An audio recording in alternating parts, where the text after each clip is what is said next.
afternoon, everybody, and welcome. Welcome to this, the first ever Lancashire Business View Hot 100 event online, entirely in digital.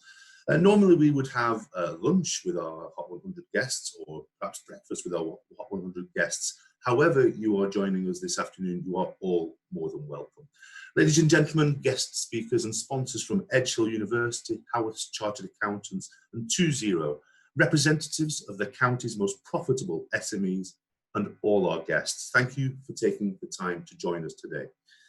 Let me just very briefly set the scene. Hot 100 is our annual sanity index. It's where we measure the success of Lancashire's SME businesses by profit. Now, if I take you back to 2007, that's when we first began compiling the Hot 100 with our friends at Haworth's Chartered Accountants. Then, in 2007, a profit figure of £3.6 million topped our charts. And the business concerned was Turtle Wax. This year, the hottest profit is nearly 6 times that figure at £19 million for a business that didn't exist in 2007 and a sector that had barely sniffed. This year's number one is Flavour Warehouse, the Darwin-based vaping business. Meanwhile, also in 2007, in at number 95 was engineering business Aquafabrications from Skelmersdale with a £214,000 profit. This year's number 95 position is occupied by Toys and Little Gabby. Now this is a Rossendale business with a profit of £1 million, and the business sees Gabby and her brother Alex playing with toys on YouTube. These are great stories, another business that just didn't exist before.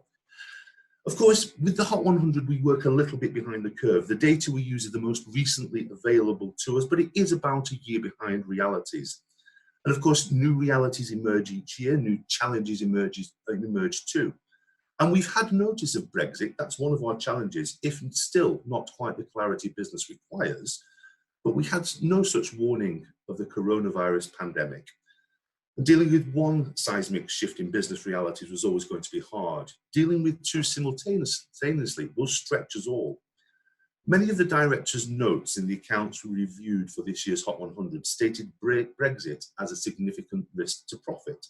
Next year, there will be as many, if not more, notes on COVID-19. But we have been here before, different circumstances, of course, but the course of business and economics is never straight. It's just not often this wobbly. Now, the Lancashire business community, as you know, has a certain resilience. We've demonstrated it by the way we emerged from the last recession. Bruised, for sure, but largely intact. And that should give us some hope and some comfort in our corner of these islands. And today, let's remember, we're celebrating success. We are mindful of the difficulties around us. We are empathetic to our colleagues around us who are finding life difficult. But never have inspiring stories been more relevant. And today, what I hope we can find is that inspiration and some nuggets that any business can use to their advantage in these strange times.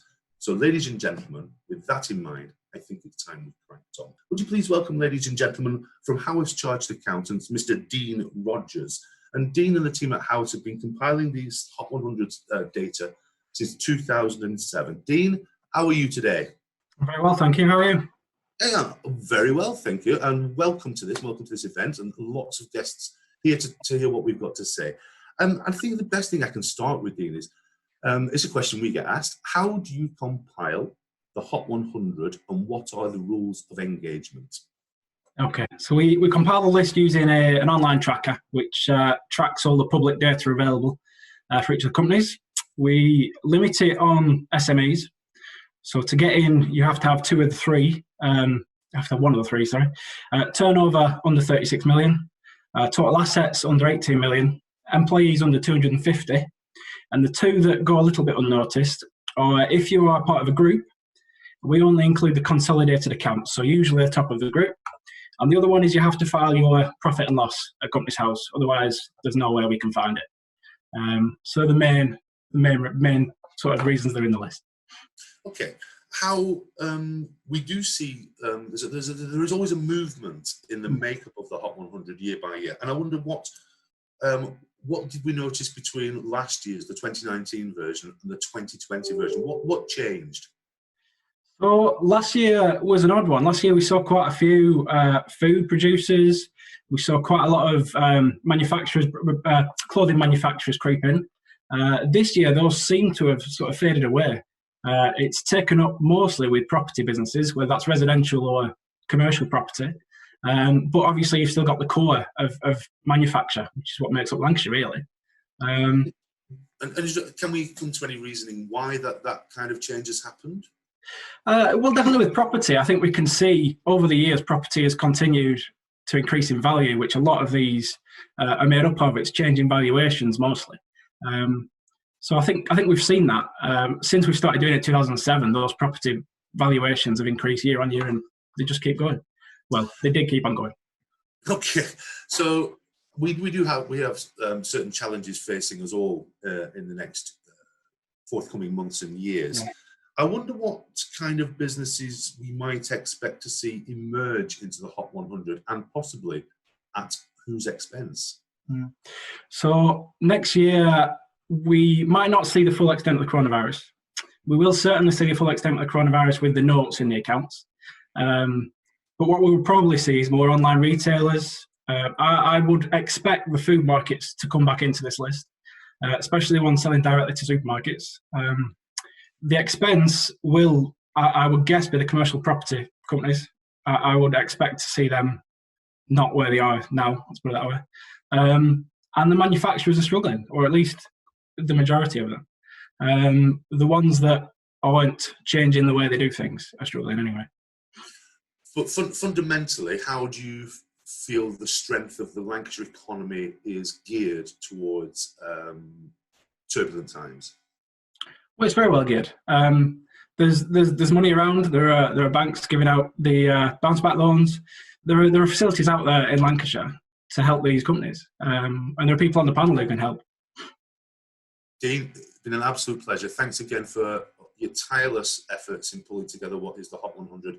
It's our best read issue of the year. It's our most talked about issue of the year, and that's because of this fantastic piece of research that Howard's Chartered Accountants we have the pleasure of working with them on this every year. So thank you very much, Dean, and thanks to everybody at Howard's. Thank you. Thanks for having us. You're welcome. Now, ladies and gentlemen, we are going to start meeting the representatives of those businesses in our Hot 100, those businesses making the big profits. And we're also going to be meeting experts who can add a little bit of context. So for our first panel, can I please welcome from 20, our sponsor, Amin Vipari, from Direct Accident Management, based in Ormskirk, Valentina Slater. For your information, Direct Accident Management is number 2 in the Hot 100, turnover 34 million, profits 11 million. Also welcome Simon Tickle from Waring's Buildings in Preston, number 80 in the Hot 100, with a turnover of 18 million and a profit of 1.2 million. Rowley from Penaz in Burnley, number 33 in the Hot 100, with a £20 million turnover and a £2.1 million profit. You are all more than welcome to join us, and thanks for being here with us.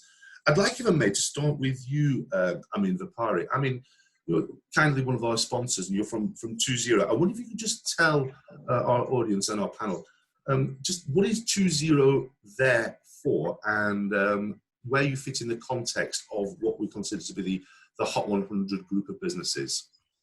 Yeah, sure. Thank you, everyone. Richard, I just knew you were going to pick me out first anyway, so I prepared my notes. Good-looking lad like you, Amin. So 20 is a product of Lancashire County Council, and Lancashire County Council delivers a number of different growth initiatives across Lancashire to help SMEs right the way through from small all the way up to the top end of that and everything in between. And 20 was created last year to really target and work with what we classify as scale-up businesses. So yes, businesses that have grown, but very much businesses that are growing exponentially, driving up their profit margins, and very much committed to job creation and economic wealth within Lancashire. And that's brilliant, because I think we are surrounded by those people today. I'm going to come back to you shortly, Amy, to reflect on some of the things we're going to hear. But if I may, welcome all, Rowley, Valentina, and to Simon. Simon, if I may start with you. Beautiful location you're at, by the way. Can you tell us a little bit? We've calculated these financials perhaps a year out of date. What's been the impact since COVID on your business, and how do you expect to perform this year? Well, it's all a bit different for everyone. It came very unexpected. The first sort of month into it, I'd say April, was quite difficult getting organised, and the furlough scheme came in. But we figured out a week after we told everyone had to lock down, there was a government guideline that we didn't need to actually shut down because we were manufacturing. So everyone came back within that week, and we've all sort of got our heads together and worked out a way how to work around this situation. Very difficult getting to sites with vehicles. You're only allowed one person in a vehicle, so we purchased some more vehicles. And we've gone on from there, really. So April was a really difficult month. But from then on, really, May, June, July have been really good months. And we seem to be just picking work up and being as busy as ever.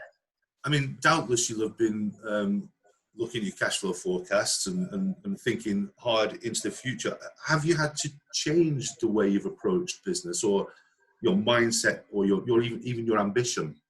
No, not as such, really. We sort of altered before this, really, which is quite lucky.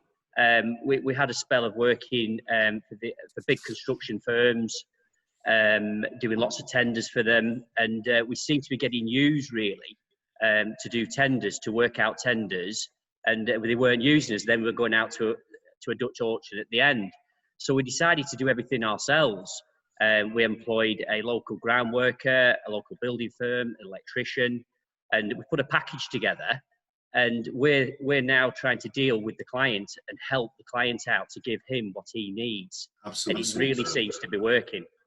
Thanks for that. That's tremendous. It's good to hear innovation in process and the way you're dealing with things, as well as innovation that we typically think as product innovation, which leads me straight on, if I may, to Rolly Attard. Rolly, Panaz, you've had some activity in this period. Perhaps you could tell the ladies and gentlemen a little bit about Panaz and the fabrics that you make, and what your response has been in COVID era. Sure. Apologies for the initial green screen malfunction. You looked great. They promised me that wouldn't happen when I switched it on.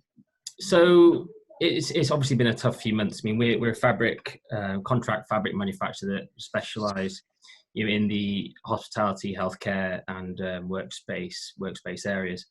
Hospitality has clearly been a very hard hit sector of the UK and globally.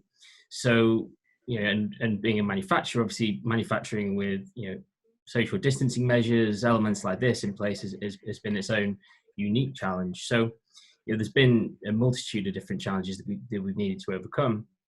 But what I'd say is we're lucky we've got quite a diversified business model. So as you said, we've been open throughout the whole of the COVID pandemic, which was very important for us because we have a lot of NHS contracts, a lot of healthcare work. We did some of the Nightingale hospitals, for example.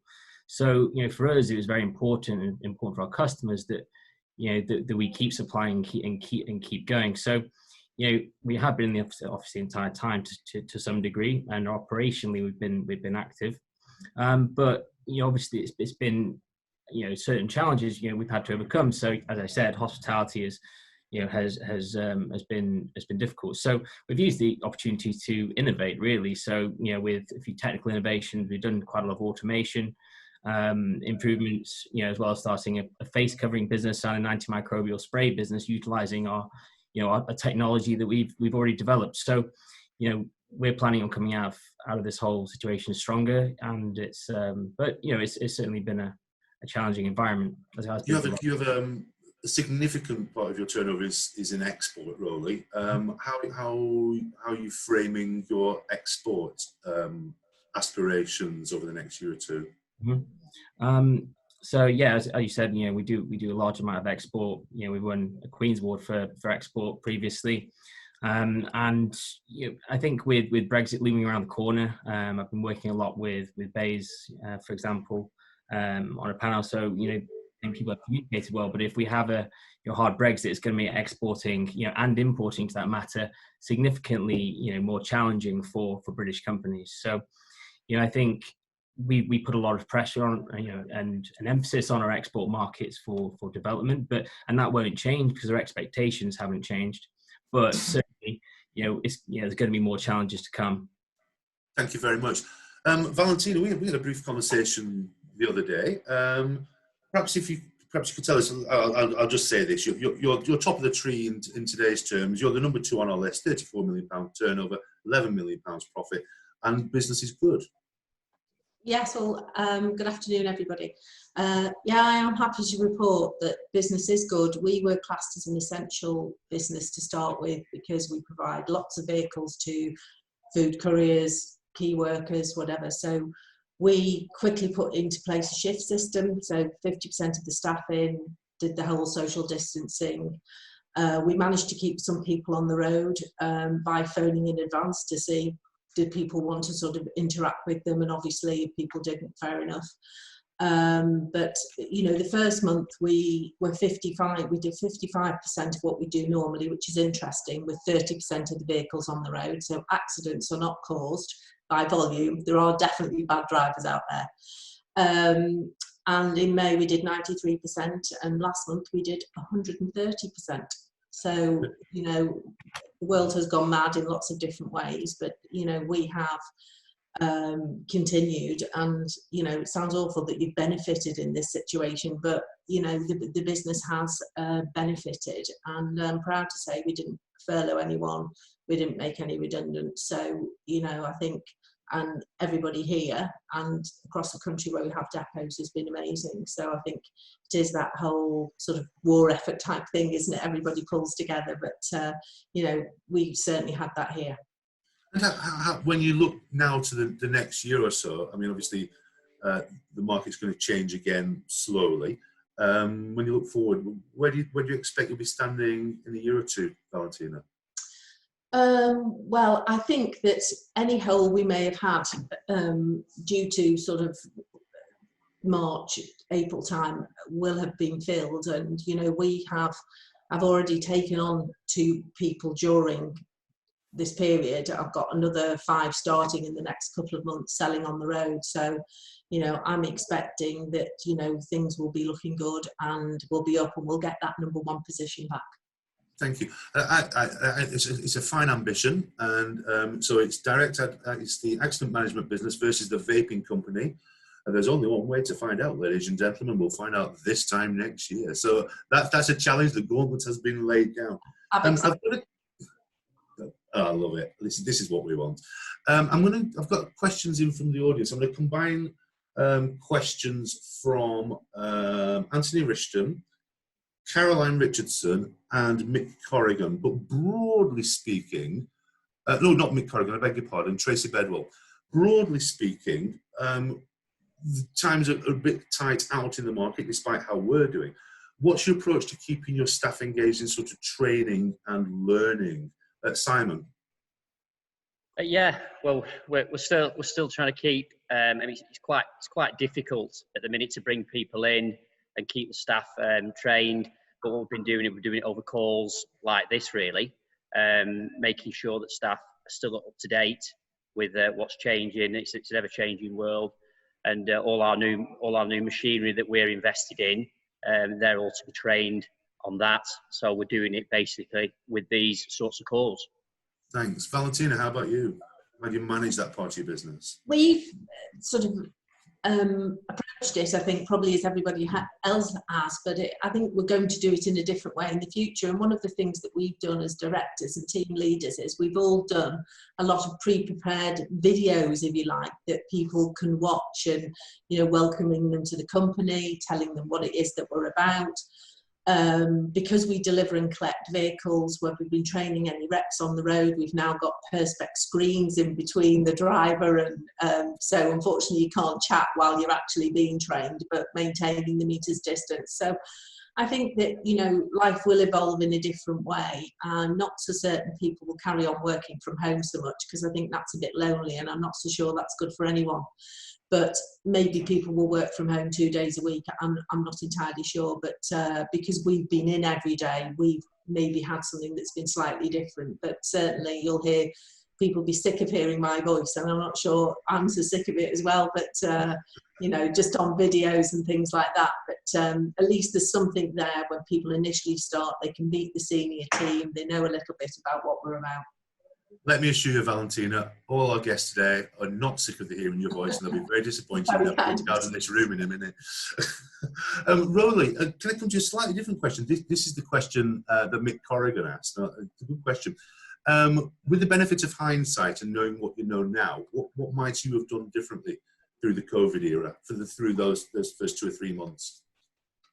I mean, I think no one could see this whole situation coming. So, you know, you can look back and say, well, you know, what we've been done differently, but in reality, you know, we acted as quickly as, you know, as we could. We kept the doors open. So, you know, I think just reflecting on it, I'm not sure we would have done a whole lot differently. You know, with the benefit of hindsight, you know, we've managed the situation well and controlled every aspect of the business as far as we possibly can. So, you know, if we went back again, you know, control, you know, maybe a bit more of that, but, you know, honestly, you know, I feel like we've managed it pretty well. I mean, how about you? I mean, I know one of the things that 2.0 did, and a number of the support projects did, was temporarily at least shift from a growth agenda to a stability agenda. Is there anything you perhaps would have done differently? Or when you look around, were there things that you thought, oh, I wish businesses had reacted or responded in a different way? I think we had to react very quickly, because obviously when the pandemic started, there was a lot of central government announcements. And I think by the time they filtered down, so we're talking about things like the coronavirus business interruption loan scheme and a number of other schemes, which took probably a little bit of a while to materialise. And you had businesses naturally asking, saying, right, when's this coming live? What's happening? Where do I go? And I think, a bit like Roly said, I think none of us could have prepared for what was about to come, the storm that came. What we had to do was very much be resilient. We had to very much consolidate and then look at what we can do. And certainly from a growth perspective, you know, we work with yourselves at Lancashire Business View quite carefully on our Ask for Help campaign. And I'd like to say, certainly from where we are right now, we're seeing a lot of positivity. We're seeing a lot of growth. We're seeing a lot of innovation. And we're seeing that across our various different product streams and our supply chains as well. Is certainly a lot more boldness and kind of almost being bullish, if that's the right word. No, that's good. No, thank you, Amin. Now, just finally, I've got one just a rapid fire question, if I may. Very unfair question, but I don't care. I'm asking it. You've got to answer it. So easy for me, harder for you. One single piece of advice that you could offer or the businesses in our audience to try and catch you up in the Hot 100. One piece of advice, starting with you, Roly Attard, please. I'd say have a continuous vision. You know, put the plans in place around that vision and keep investing, you know, until you realise, you know, that vision. Plan, vision, investment. Valentina, how about you? I would say definitely think outside the box. I think lots of us have got many talents within our businesses that we can use to diversify into, a bit like Roly was saying, that they've gone into some different sort of production. I think there's always things that you can use in your senior team to be able to expand and diversify into something else. And I think that's what we all need to think of doing, think outside the box. Fresh thinking and diversification. Thank you, Valentina. How about you, Simon Tickle? Keep reinvesting. Keep reinvesting and moving with the times and new technology. Reinvest, move with the times, new tech. It's all investment. Amin Vapari, top tip. Mindset. Have a positive mindset and celebrate your successes. You know, there's too much negativity out there. We need to make sure we showcase our positivity and our successes. Get in. Mindset. Let's be positive. Lady, gentlemen, many thanks for your time. It's been a pleasure. If you'd like to stick around, we'll be doing a bit of networking at the end. If you have other things to do, we understand. Keep doing the good stuff. Keep dragging the profits into the county. Thank you for your time, all of you. So our second panel of the day, please would you welcome from Edge Hill University and our headline sponsor, that'll be Professor Simon Bolton. And we've got John Boys in the house, and John Boys is from B&E Boys in Waterfoot, number 53 in the Hot 100, with a turnover of 10 million and a profit of 1.6 million. Also joining us is Andy Walker. He is from Lancashire County Developments Limited, better known as LCDL, number 5 in the Hot 100, with a £5.8 million turnover and, quite a trick this, a £6.7 million profit. And finally joining us is Khalid Saifullah. Khalid is from Star Tissue. He's the cover star of Lancashire Business View's current edition. He, quite frankly, was at the centre of the toilet roll wars of 2020. And we'll come to that in a moment. And that was number 11, that Star Tissue, £29 million turnover and £3.3 million profit. Good afternoon to you all. If you haven't done so already, please unmute yourself. Let me start, if I may. John Boys, we heard something about the property sector earlier. I wonder if you could give us a view from the sector. How do you expect to perform? Well, tell us a little bit about the last 3 months and how you expect to perform from here, and introduce your business as well, John. Yeah, so Boys is a family business set up 60 years ago by our parents. I'm one of 3 brothers who own and manage the business. We're based in Rossendale, as you said earlier, Richard. We have three sort of sectors that we work in. One is property investment, one is development, so that's residential and industrial development, and then the final section is construction, which is our larger turnover part of the business. In terms of COVID, I'd sort of reinforce what Simon was saying earlier. What we did was think quickly, I believe, in terms of, reorganise and keep moving as swiftly as possible to keep things going. Try to ignore the media and follow government websites and government guidance and not don't ignore all the media. Some of the media are all right. Just saying. Honestly, you come into my house. Apologies, but there was a lot of hearsay going around, and we did sort of really, set out a roadmap that we felt made several good decisions. To be fair, as you look forward, John, what do you see as you look forward? 12 months hence. Clearly, a lot will depend on the economy and people wanting to say buy a new home, or once the government money starts to tighten up, how will that affect businesses in terms of clients that we work for and perhaps tenants? But it's not been as bad as we expected. To be fair, we've kept going, and quite optimistic. Thanks very much. Yeah. That's tremendously promising, John, and I appreciate that. If I may, Andy Walker. I think it's perhaps best if you explain what LCDL is, and then let's take a view on how LCDL has performed and the businesses that you service. Yeah, sure. Thanks, Richard. LCDL is the arm's length economic development company of the County Council. So we have a long heritage, over 40 years, enterprise PLC, moving forward through that. And our 3 main areas of activity now are operating business parks at Leyland, Lancashire Business Park there, Whitecross in Lancaster, and also the Rosebud investment portfolio. So it's quite a diverse group of companies that actually utilise those resources, both in terms of finance and in terms of the property that we operate. But the guiding principle, and hence the reason really for the twofold apology, we're not here really to make big profits, and the profits you see, as was suggested by Howard at the start this year, are more about property revaluation. But at the same time, we are generating profit to reinvest in economic development within the county. So it's a double win really, in terms of providing what we hope is a useful resource to the businesses of Lancashire through financial investment and property to operate from. And at the same time reinvesting that profit into that wider economic development programmes. Now, this is a little bit of an unfair question. I perhaps should have prompted you. I was going to ask it, but I wonder: is it possible? Is there a number the number of businesses that you have a touch on, or the number of jobs that you have a touch on as LCDL? Taking account of the tenants on both parks, you're probably well over somewhere in the region of 150 businesses there. And the Rosebud portfolio, I think we've probably got over 50 businesses who are in the process or have already got loans there. So 200 businesses directly benefiting from LCDL as an organisation in its own right. Well, as a provider of funds and property, excuse me, what's the mood like amongst that? Is it called a client base? But what's the mood like amongst that base?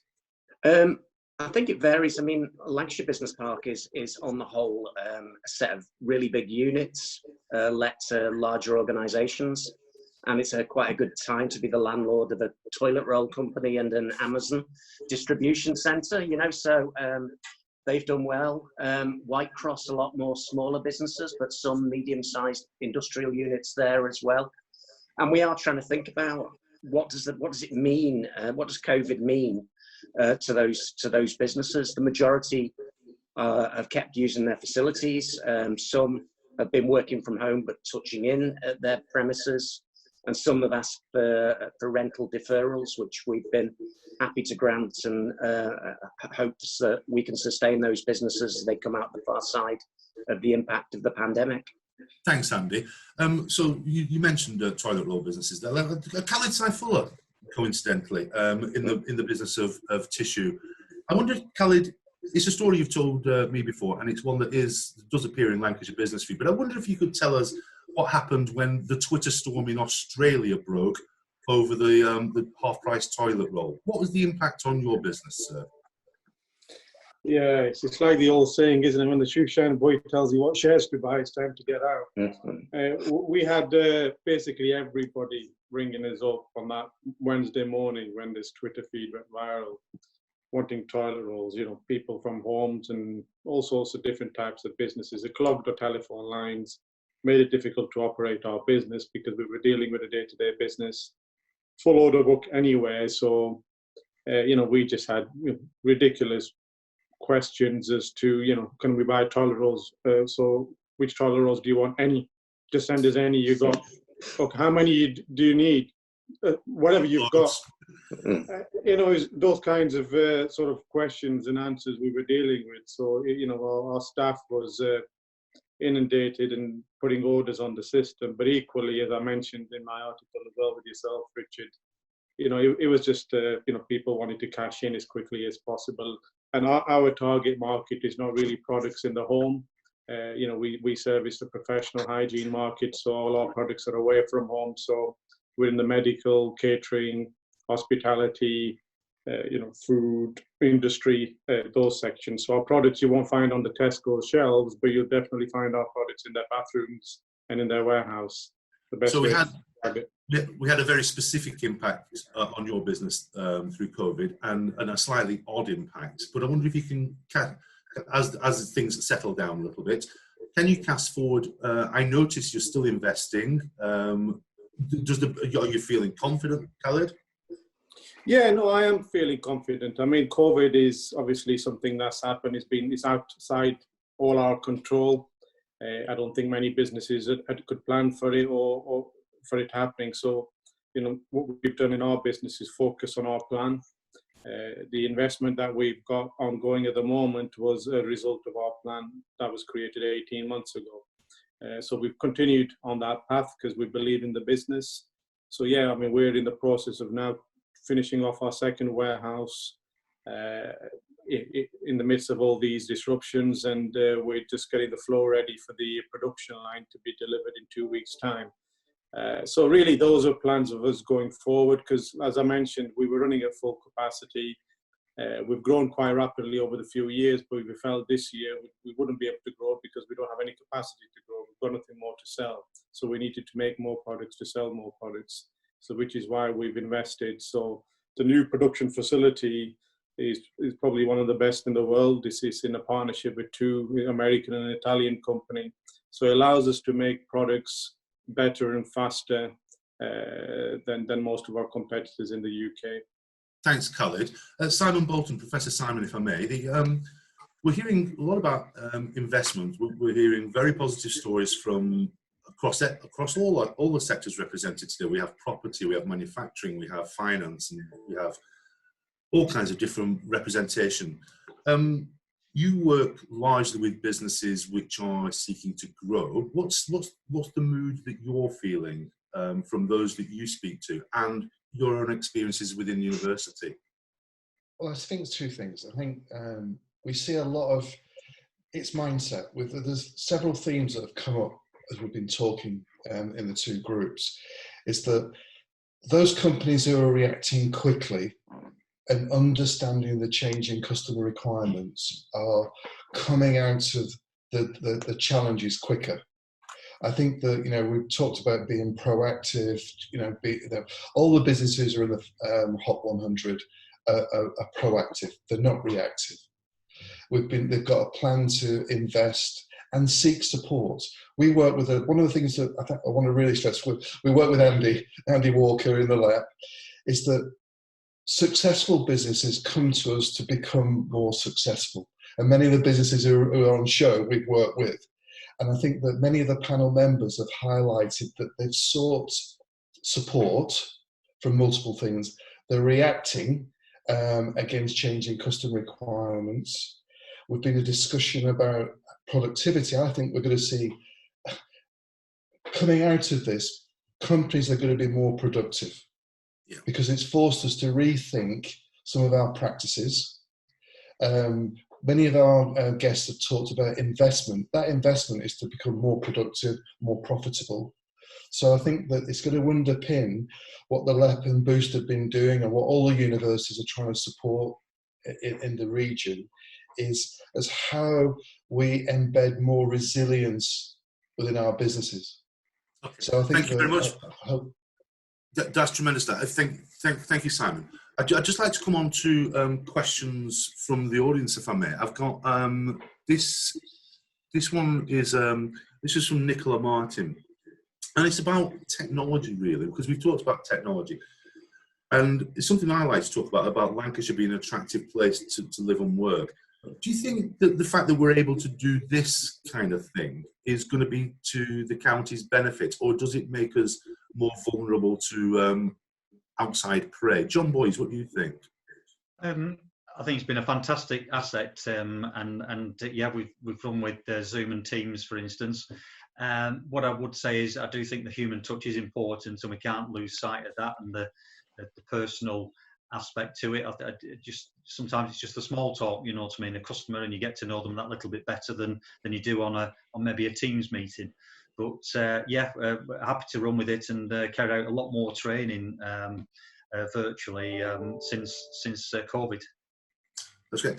Khalid, I mean, if I may just invade your space in part as a representative of the Lancashire Enterprise Partnership, or the local Enterprise Partnership of Lancashire as well there. I mean, it's part of your role is to promote Lancashire as a place to work. Do you feel as though that we are able to take advantage of this situation because of the nature of what we are? Yeah, I think, you know, the word resilience has been mentioned, and I think that's the key driver. I mean, Lancashire's got a wealth of talent and assets in terms of great diversity of businesses. Our location is quite central. You know, one of the things I boast about my business, it takes me 4 hours to get to London, Edinburgh and Belfast. You know, this is quite the centre of Great Britain. And about the same to Sheffield. Absolutely. But yeah, I mean, you know, the way we need to promote ourselves, and which is what we're building ourselves up to do, is really understand who we are. And I'd like to see ourselves positioned as the capital of the Northern Powerhouse, which I think we are. And pure the nature of the businesses that exist, you know, the list that you put together here, it represents, you know, the types of businesses that we have in those various sectors. And for us is to nurture those businesses, make sure that we obviously, you know, sort of promote that aspect of Lancashire and get people to work together. And by that I mean the authorities, and to work together to really get Lancashire on the landscape.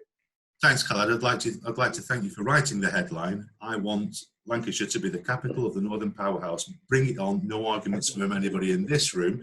John, just reflecting on another question from the audience. This is from Tom O'Brien.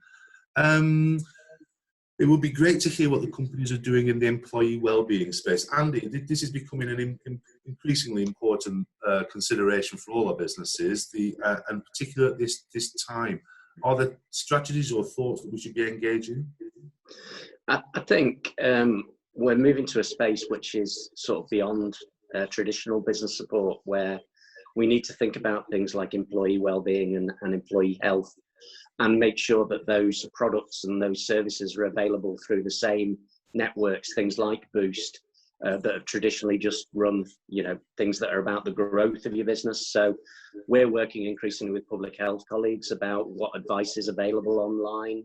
I was looking at an article yesterday about people who can't sleep at the moment, obviously not doing enough Zoom meetings every day, but apparently there are some out there who are struggling to sleep at the moment. So I think there's a range of wellbeing issues at the moment, and that's kind of the flip side of the digital innovation that we're seeing at the moment. We're all having to adapt and work around a different regime.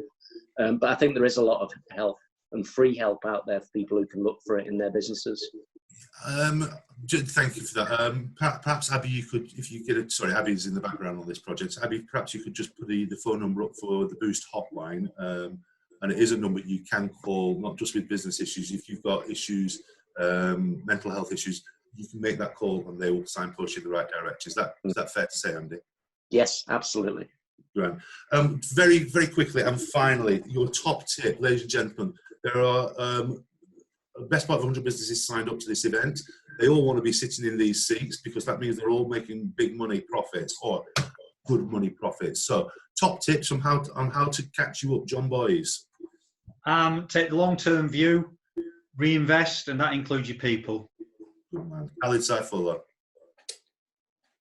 Stay focused on your plans, build a good team, and continuously invest in your people and your infrastructure. Thank you. Simon Bolton. Ensure real-time monitors of data so that you can help manage uncertainty more effectively. Very nice. Andy Walker. I don't think it's rocket science. There's changes we can all see coming, but you need to be fast and nimble to actually stay up to date with those and respond to them through your business. And I'm going to add, work hard, work smart, never, ever, ever give up. Gentlemen, it's been my pleasure to have you aboard. This has been a great conversation. Please, if you would like to stick around, we're close to the conclusion of this fabulous event. Thank you for your time. Thank you, one and all. Thank you. Simon, just good to have you. Just unclick your mute button, sir. You're the headline sponsor of this event, and you've been a great supporter of what we've been trying to do, and it's been good to work with you on this. And I just wonder if you've got any final conclusions on what you've heard this afternoon. Yes, Richard, I'd just like to say thank you. We're really pleased to support Lancashire businesses and LBV. I think it's important. Universities have a civic responsibility to support, particularly in challenging times. So everybody's available when things are good. This is where I think, Boost, the LEP, the universities have a real opportunity to support. Right, looking at what we've been talking about over the last 45 minutes, is that mindset is really important about being proactive. But the ones who are surviving there's a couple of key themes. One's about fast response, understanding the information you're making your decisions on, whether that's your existing plan, your investment, or you're responding to the change. We've been seeing this issue of taking support. There's either financial support, business support, or well-being support. And then finally, you can see is the fact that many of the resilient businesses, they've used this time to upskill their staff and be ready for the upturn. And this is one of the big things that we've been through the crisis recovery that we've been running with yourself, with Boost. What we've been talking with many of the successful businesses who've had challenges of no reason of their own, one of the key things is, look, use this time productively to upskill and be ready for the upturn. And I think many of the businesses have reinforced that. Simon, I can't think of a better way of concluding it than that. That's a fantastic piece of advice. I'd like to urge everybody who's on here today to to communicate with our with Simon and with Amin and with Dean, who you met earlier. They're all businesses that we've worked with in a variety of ways, and I can say that our business has benefited in a bunch of different ways by being close to those guys. And there's no question that those who put their hands up and ask for support and receive it generally perform a little bit better than those who don't. Isn't that right, Simon? Exactly. It is. Ladies and gentlemen, would you please thank Simon Bolton from Edge Hill University. Been a pleasure having you here, Simon. Stick around if you can. And well, that just about wraps up the formal side of this event, ladies and gentlemen. A few final thanks, if I may, to our sponsors, Edge Hill University, to Howard Chartered Accountants, and to 20, to the Hot 100 businesses who were here today. In fact, let me just give everyone a quick name check. We've had Dean, Amin, Simon, Valentina, Simon, Rowley, John, Andy and Khalid, and they've all been magnificent. We'll make this available at some point online as well, so you can share it with your friends. So thanks for everybody for coming and attending as well. You know, Red Rose County businesses are innovative and inspiring, but it's not just with the products, it's the way they deal with their people and their processes too. We've heard about that today. This is why we should be confident. And somebody, I can't remember who it was, used the word bullish earlier. I think it was John Boyce. Let's be bullish. I think other regions will find the next few years tougher than we will. And that's because we have the manufacturers, we have the service businesses, we have the agricultural sector, we have a phenomenal tourism offer, we have a very, very strong prof services sector, and we have fantastic support networks in the private sector and in the public sector. Business is a team game. Entrepreneurs are at the heart of our continued growth, but we also need our public sector partners to help drive infrastructure. We need support bodies to help unlock opportunities. We need academics, we need trainers. They're there to help us shape ideas and then put them into practice. We need financiers to help us realise our ambitions. And they are all here available to us in Lancashire. We just need a government that can keep up with us and provide us with the environment we need to reset, recover and thrive. Ladies and gentlemen, let's keep talking. If you can stay with us, we're about to open up this session for general networking. So stay and stick around. I don't think we're going to try and facilitate it in any way. So it could be chaos, but it could be quite a hoot. Oh, hoot. It could be a hoot. So speak to each other, speak to my team. We're here to get your messages into the Lancashire business community. Tell us your stories, take part in our events, enter our awards, tell your friends, bring them to the party. But fundamentally, can I leave you with this? Please buy things from each other. Create opportunities for each other. Build the Lancashire economy with each other, because our mantra has never been more relevant than it is today. If you can buy it in Lancashire, buy it in Lancashire.